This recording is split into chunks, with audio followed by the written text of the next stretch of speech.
Hola a todos y vamos a vamos a ver, porque ya está grabado, vamos a ver el sexto y último vídeo del tema de alimentación y nutrición. Y en él vamos a tratar las enfermedades relacionadas con la alimentación. Vamos a empezar con la de nutrición. Subrayamos, se produce cuando la cantidad de alimentos que se ingiere resulta insuficiente para satisfacer las necesidades nutricionales debido a la falta de alimentos que proporcionen energía y proteína. Es decir, cuando se está pasando hambre. Si no hay alimentos que te den energía y si no hay alimentos que te den proteína, básicamente puede decir que estás pasando hambre. Afecta fundamentalmente, subrayamos aquí en la última línea de este párrafo, a niños y limita su desarrollo. Si no hay proteínas, no se pueden fabricar muchos de los componentes del organismo. Si no hay energía, no pueden funcionar las enzimas que están fabricando esos componentes del organismo. Es decir, si alguien adulto pasa hambre y no tiene proteínas y energía, su organismo ya está desarrollado, tendrá problemas, pero por lo menos ya termina de desarrollarse. Pero si un niño pasa hambre, no va a poder terminar su desarrollo correctamente.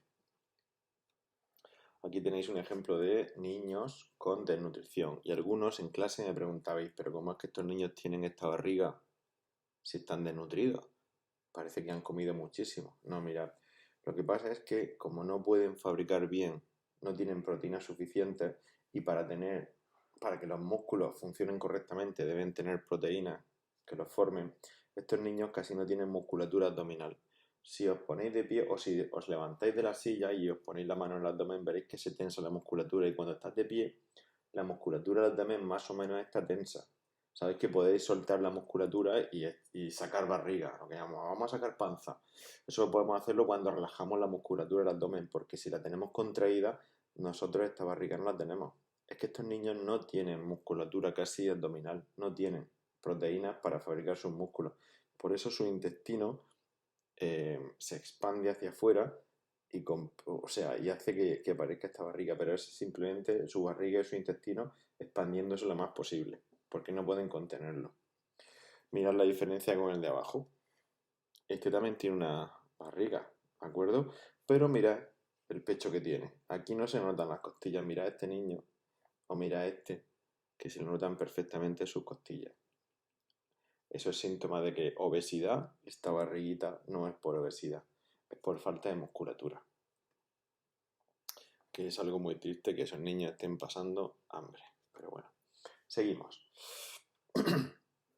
Nutrición incorrecta. En este caso, el problema no es la falta de alimentos, no es que estén pasando hambre, sino una ingesta inadecuada. Por exceso o por defecto. Se están tomando o más nutrientes o menos nutrientes de los necesarios, lo que puede provocar la aparición de enfermedades. En primer lugar, que falten algunos nutrientes, por ejemplo, enfermedades carenciales.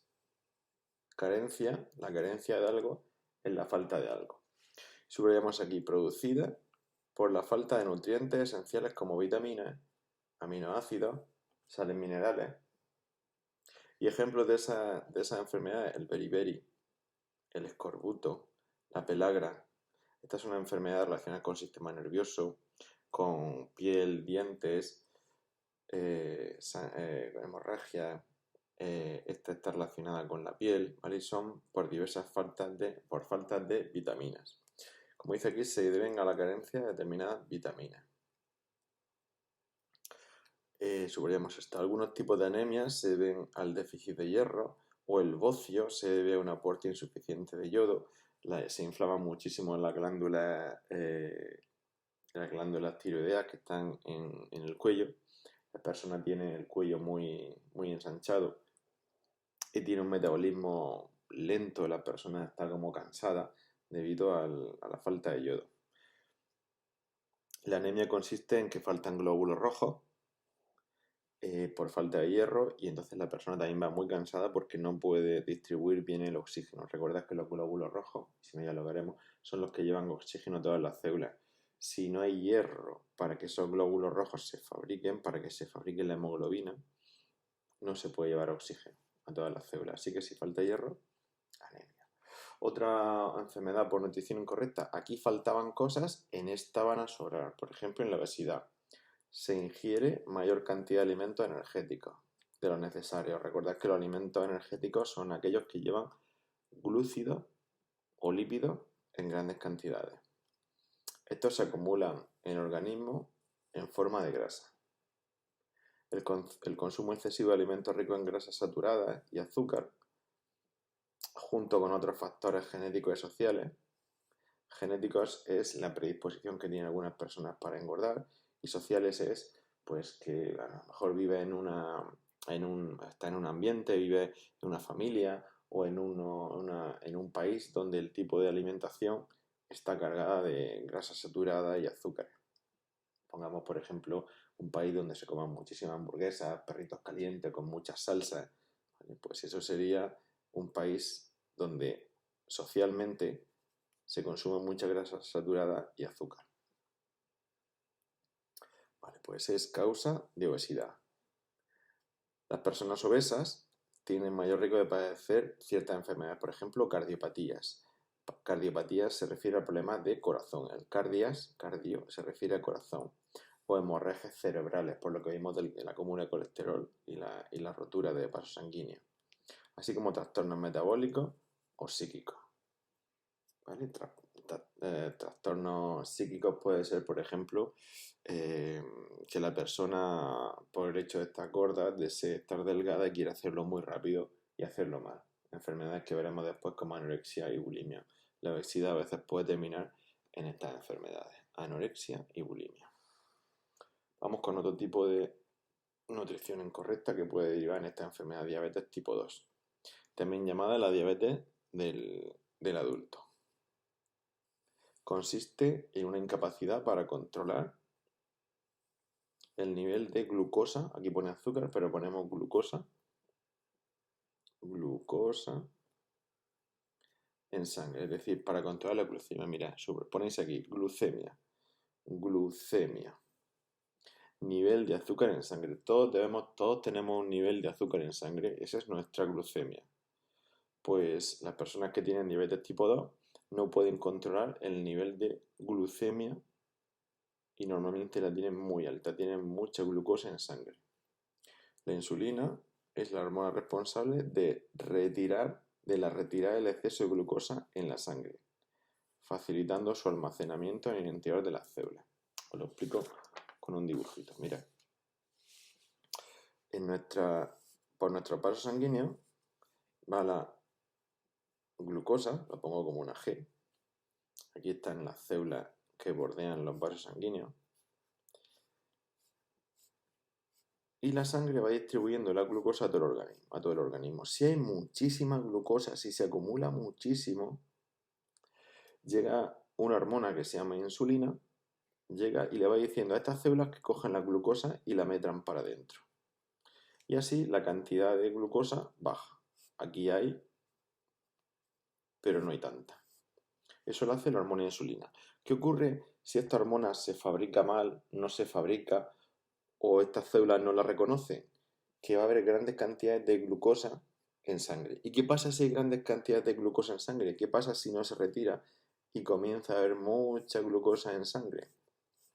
Que esta glucosa va a traer agua y el agua de las células va a salir de ellas. Estas células se van a deshidratar y muchas incluso van a morir. ¿Y qué pasa si mueren las células de los vasos sanguíneos? Que los vasos sanguíneos podrían romperse. Así que el exceso tanto de sal como de glucosa en sangre, aquí estamos hablando de glucosa, puede provocar alteraciones en los vasos sanguíneos. Por eso es importante que llegue esta hormona y ordene a las células que cojan la glucosa, que no deje estar la glucosa mucho tiempo aquí. Ese es el problema que tienen las personas con diabetes, que esa hormona ellos no la fabrican bien o sus células no reconocen bien la hormona que ellos fabrican. Por eso esas personas deben inyectarse insulina. Vamos a seguir subrayando. El consumo abusivo de azúcar a lo largo del tiempo, de mucho tiempo, hace que las células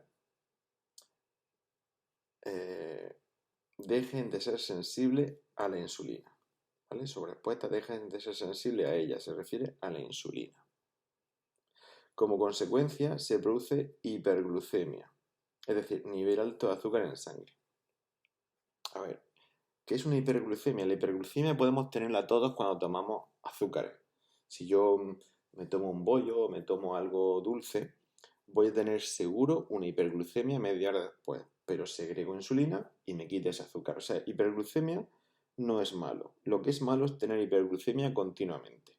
Y es lo que les pasa a las personas con diabetes, que tienen una hiperglucemia continua. ¿De acuerdo? Recuerda, glucemia, nivel de azúcar en sangre. Hiperglucemia, nivel alto de azúcar en sangre. Lo podemos tener todo. Pero cuando esta hiperglucemia es continua y constante, se habla de que estamos padeciendo una diabetes. ¿Qué es lo que hace? A ver, esto sería hiperglucemia, ¿vale? Hiperglucemia. Esto de aquí, que haya mucho azúcar. Pero si aparece la insulina, este azúcar se retira, se queda así y no hay ningún problema. El problema es que esta insulina no esté y la hiperglucemia sea continua y nos cause daños. Y ahí hablamos ya de diabetes. Así que tenemos glucemia, nivel de azúcar en sangre. Puede ser hipoglucemia, que tengamos muy poco azúcar, que es lo que nos puede causar a veces un desmayo. ¿Vale? Así que glucemia, nivel de azúcar en sangre. Hiperglucemia, nivel alto de azúcar en sangre. Y si no se puede retirar ese nivel alto, no se puede volver a una glucemia normal, tendríamos una diabetes. ¿De acuerdo? Con las tres palabras, glucemia, hiperglucemia y diabetes. Glucemia e hiperglucemia podemos tenerla, la hiperglucemia podemos tenerla todos, de forma normal. La diabetes es ya la enfermedad. Vale, pasamos la página y nos vamos a la página 37. Vamos a ver trastornos de la conducta alimentaria. Y dos que seguro os suenan. Anorexia se caracteriza por el rechazo de la comida debido a un miedo obsesivo a engordar. Ponéis vosotros, se produce un trastorno nervioso y la persona que lo padece, vamos a enfocar mejor aquí, se produce un trastorno nervioso y la persona que lo padece se ve obesa aunque no lo esté. Mira, estas personas, las que tienen anorexia, sufren una distorsión de su imagen. Es decir, tú a una persona anoréxica la puedes ver delgada y se lo puedes decir. Y puedes decir que te digas si tú estás gordo y ella te ve a ti y te ve como tú te ves tú mismo. Si tú estás gordito te va a decir, sí, sí, tú estás gordito. Si tú estás delgadito, esa persona anoréxica te va a ver delgadita. Es decir, ella, esa persona cuando ve a los demás los ve bien. Pero cuando se mira a ella, tiene una alteración mental que le hace verse siempre obesa. Es decir, ¿cómo puede ser? Tú la estás escuchando y puedes decir, ¿cómo puede ser que a mí me esté viendo como soy y a ella no? Pues sí, es un problema mental. Y es muy grave. En los casos más graves, este déficit alimentario puede provocar daños orgánicos irreparables. Estamos hablando de un organismo, una persona que no quiere comer, que no introduce nutrientes en su dieta. O sea, que no toma, que no come. No es que es que ya no tienen ni dieta. Se les suprime el hambre. Por supuesto, un estado de debilidad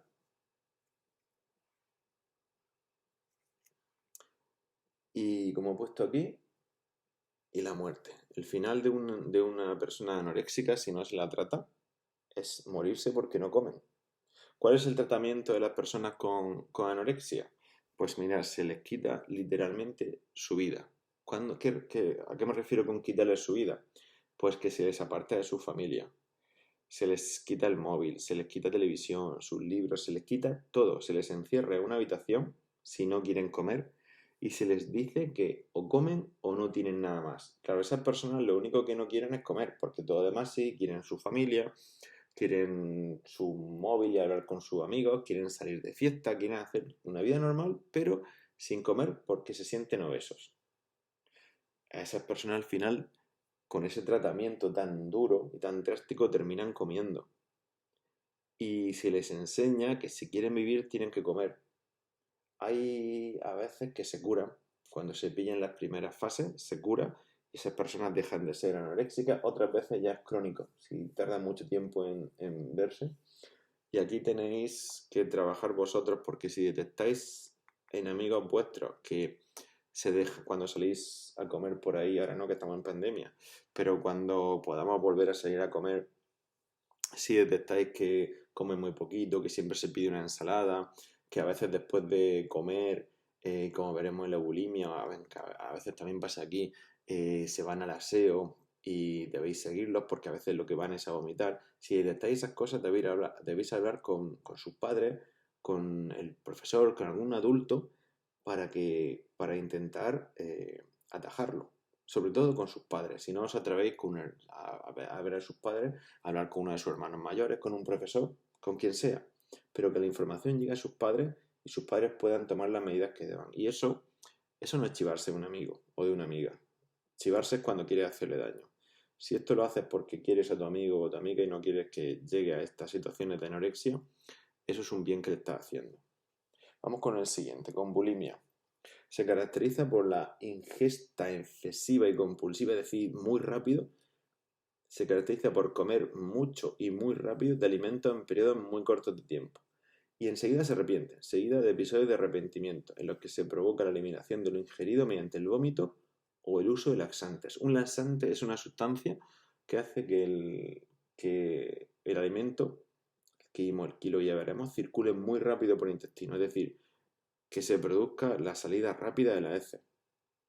O esas personas comen mucho, muy rápido y enseguida o lo vomitan o quieren defecar muy rápido. Con lo cual no van a poder absorber los nutrientes. Estamos en esa misma situación.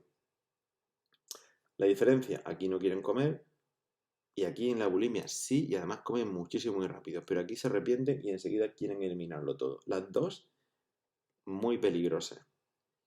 Y las dos pueden aparecer en épocas donde se está formando la persona, es decir, en la adolescencia. Pueden aparecer en cualquier época, pero sobre todo en la adolescencia. Es una enfermedad moderna y de adolescente, es decir, la edad que tenéis vosotros, los estudiantes de tercero de la ESO. Vosotros y vuestro amigo. Entonces, si detectáis cualquier caso en un amigo o pensáis que puede ocurrir lo que os he dicho con la anorexia, os digo lo mismo que la bulimia. Hay que informar a los padres si de verdad apreciáis a vuestro amigo. Y vamos con las intolerancias y alergias, que nos queda ya muy poquito. Se trata de un rechazo del organismo a cierto tipo de alimentos. No es que te gusten más o menos, sino es tu organismo quien los va a rechazar. Que provoca reacciones adversas tras su ingestión. ¿Cuáles son esas reacciones adversas? Inflamaciones. Inflamaciones de diferente tipo, que las vamos a ver ahora. Tenemos en primer lugar la intolerancia. Por ejemplo, la primera, intolerante al gluten. Como dice aquí, intolerancia, algunas personas son intolerantes al gluten. ¿Qué es el gluten? Una proteína que contiene el grano de algunos cereales. Se encuentra en los cereales. ¿Vale? Sobre todo, como dice aquí en trigo, pero con que sepáis que se encuentran en los cereales. ¿Cómo se llaman estas personas que tienen intolerancia al gluten? Son los celíacos, conocido como celiaquía o enfermedad celíaca. Una persona celíaca es una persona intolerante al gluten. ¿Qué trastornos causa? Causa diversos trastornos. Si ponéis aquí, trastornos intestinales, ¿vale? Ponéis gases, aquí está, gases, dolor, estómago, diarrea, no se absorben los nutrientes, gases, dolor, estómago, de intestino, dolor de barriga, podríamos decir. Diarrea, no se absorben los nutrientes. Obliga a quienes la padecen a tomar productos elaborados con harinas sin gluten. Gracias a Dios, hoy día no es difícil encontrar productos sin gluten y cocinar con esos productos. Antiguamente era más problemático, pero hoy día las personas que tienen intolerancia pueden hacer perfectamente alimentos sin gluten, pero no pueden tocar nada que lleve gluten. Si por ejemplo se está cocinando algo, se está cocinando un alimento con una cuchara y quieres cocinar algo para un celíaco, esa cuchara no se puede utilizar si ha estado tocando alguna harina que llevase gluten. Hay que utilizar otra, porque con un poquito nada más puede aparecer todo el problema. Otro tipo de intolerancia es esta. Hemos visto intolerante al gluten, así, y aquí la intolerancia a la lactosa, que recordamos que la lactosa era un glúcido sencillo, igual que estaba la sacarosa, pues la lactosa, consistente en la incapacidad para digerir el azúcar de la leche, la lactosa, que debe eliminarse de la dieta junto con los derivados lácteos. O tomar productos sin lactosa. Derivados lácteos se refiere a yogur, queso, que aunque llevan poquita, pero pueden llevar lactosa. ¿Vale? Pues está toda intolerancia, gluten y lactosa. El organismo reacciona muy mal, son fallos del organismo. ¿De acuerdo? No debería ocurrir. Todos los que no somos ni celíacos ni intolerantes a la lactosa podemos tomar esto, y para nosotros esta proteína es un nutriente y la lactosa es un nutriente. Pero hay personas que su organismo detecta que esto es como peligroso, no pueden absorberlo, ¿de acuerdo? No pueden digerirlo. En este caso la lactosa se les acumula y se producen inflamaciones. Vamos con la alergia alimentaria. Se diferencian de la intolerancia en que provoca una reacción del sistema inmune. Aquí es simplemente, como he dicho, que si acumulan estas sustancias no se pueden digerir, y se parecería a esto que os he explicado aquí. Se parecería a la acumulación de glucosa, pero en el intestino. Yo tengo el intestino y se acumula mucha lactosa, ¿vale? Y no se puede digerir y ocurren varias cosas, que las células empiezan a eliminar agua para disolverla. Además, las bacterias que hay aquí, las bacterias que hay en el intestino, comienzan a digerir la lactosa y a producir gases, con lo cual esto se llena de líquido procedente de estas células. Además, las bacterias producen gases, los gases van a hacer que se expanda el intestino y eso duele.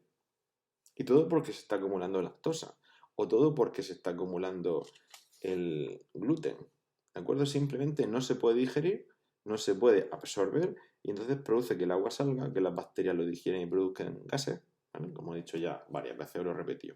Aquí no. En las alergias alimentarias es que nuestro sistema inmune, nuestro sistema defensivo, se equivoca y piensa que algunos alimentos son peligrosos, cuando en realidad no son peligrosos, y produce una reacción, se llaman reacción alérgica, que puede terminar en shock anafiláctico. Son como pequeñas inflamaciones, y el shock anafiláctico es como una gran inflamación generalizada. Vale, como dice aquí, que pueden causar un shock anafiláctico. Esto es lo más peligroso que puede provocar una alergia alimentaria, porque tiene riesgo de muerte.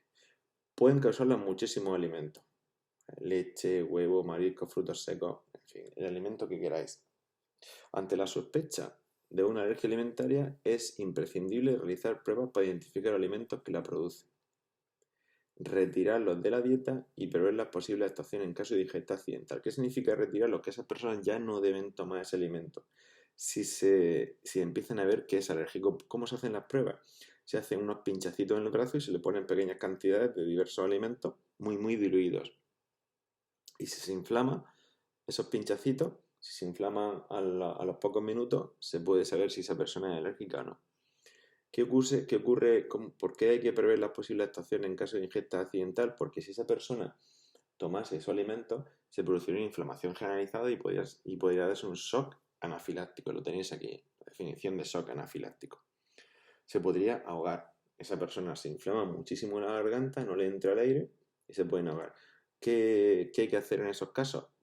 Ponerle antiinflamatorios, como por ejemplo los corticoides, o ponerle adrenalina, ¿vale? Pero eso ya debe hacerlo un médico, o estas personas, si conocéis a alguien que pueda ser alérgico o sea muy alérgico a algún alimento, suelen llevar ellos su propia inyección para ponerse en caso de urgencia, su propia adrenalina.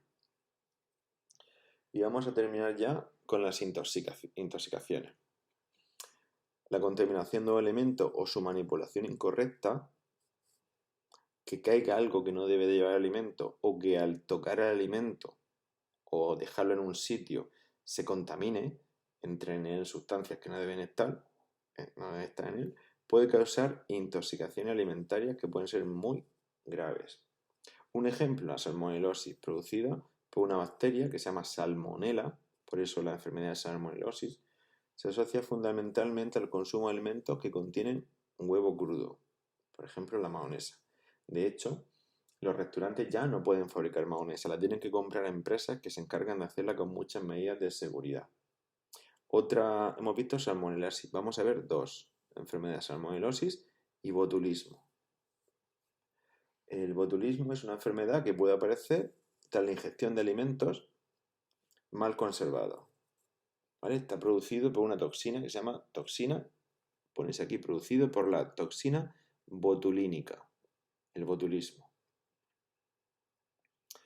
Y es frecuente en latas bombadas. Esta toxina está producida por una bacteria, no hay que aprenderse el nombre, se llama Clostridium botulinum. Y resulta, como curiosidad, que es la toxina más potente del mundo. Fijaros, unos pocos gramos diluidos en el agua que entra en Murcia podría hacer que toda la población, los 400.000 personas que viven en Murcia, enfermasen y muchos muriesen. Fijaos y he dicho unos pocos gramos. Fijaos la potencia, 4 o 5 gramos bastarían para hacer que toda la población de Murcia lo pasase muy mal. Es una toxina muy potente. Si alguna vez os encontréis una lata bombada, una lata, ¿vale? Una lata tiene que tener este aspecto. Si la lata está como hinchada, ¿de acuerdo? Por la parte superior. Y al abrirla notáis un puff, como si saliese un poquito de aire. Esa lata de conserva se tira, porque no va a cambiar su aspecto. O sea, incluso el sabor es bueno, pero si te la comes es posible que a la media hora o a la hora o a las 2 horas estés en urgencia con vómitos, diarrea y los músculos que empiezan a contraerse. El botulismo es una enfermedad que produce la contracción muscular de todos los músculos. Las personas se les arquea la espalda, se les contrae. Es como cuando se te agarrota el pie cuando estás nadando y los gemelos se contraen, que duele. Pues imagínate eso por todo el organismo, ese dolor. Es una enfermedad muy y con mal pronóstico. La salmonelosis, que no he dicho sus síntomas, lo que provocan son vómitos, diarrea, fiebre, ¿vale? Se altera el intestino. Así que tanto salmonelosis como botulismo se producen porque estas bacterias, Clostridium botulinum o salmonella, entran al alimento sin tener que estar en él. Se contamina el alimento. ¿De acuerdo? Vale, pues hasta aquí este vídeo de enfermedades relacionadas con la alimentación y hasta aquí el tema de alimentación y nutrición. Como siempre, cualquier duda me la preguntáis por Teams o en clase. Pues nada, chicos, nos vemos en clase. Hasta luego.